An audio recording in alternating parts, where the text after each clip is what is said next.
Ketua Badan Pengawas Pemilu Provinsi Maluku, Subair, mengatakan bahwa kepala desa dilarang terlibat ataupun menyalahgunakan jabatannya untuk berpihak dalam pemilu 2024.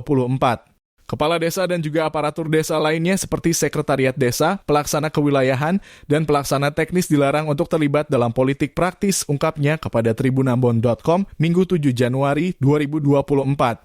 Ia mengatakan larangan tersebut untuk menghindari konflik interest antara perangkat desa dengan masyarakat. Pasalnya, keterlibatan aparatur desa pada politik praktis akan menimbulkan terganggunya pelayanan kepada masyarakat.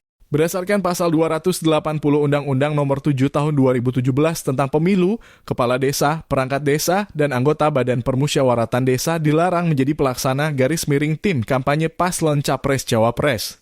Pelanggaran atas hal ini berakibat pidana maksimum 1 tahun penjara dan denda 12 juta rupiah. Kepala desa pun bisa dikenakan pidana yang sama bila melakukan tindakan yang menguntungkan salah satu peserta pemilu. Sanksi yang dikenakan jika aparatur desa terbukti melakukan politik praktis dapat berupa sanksi pidana penjara dan denda, tegasnya.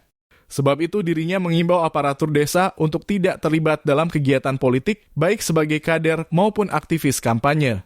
Saya mengimbau kepada aparatur desa, khususnya kepala desa, untuk menjadi pihak yang netral dan tidak menjadi tim kampanye atau tim sukses peserta pemilu, imbaunya.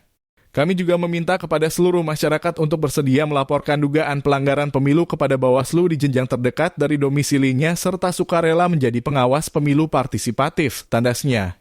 Diberitakan sebelumnya, dugaan tindak pidana pemilu terjadi di Desa Letoda, Kecamatan Pulau Lakor, Kabupaten Maluku Barat Daya. Diketahui, Kepala Desa Letoda Yoab Tutupasar bersama dengan Ketua BPD Letoda, Hanci Leonardo Wariunsora diduga mengintimidasi warganya untuk memenangkan Partai PDI Perjuangan dalam kontestasi pemilu 2024. Terpisah dari itu, Ketua Bawaslu Kabupaten Maluku Barat Daya, Martinus Keleli membeberkan kejadian tersebut. Benar informasi itu ada, ujarnya dalam pesan WhatsApp saat dikonfirmasi tribunambon.com Minggu 7 Januari 2024. Dijelaskan pihaknya telah melakukan kajian awal kemudian akan dibahas dalam rapat pleno Bawaslu MBD. Kajian awal kita sudah lakukan, sebentar ini pleno pimpinan Bawaslu MBD berkaitan dengan pemenuhan syarat formil dan material, tandasnya.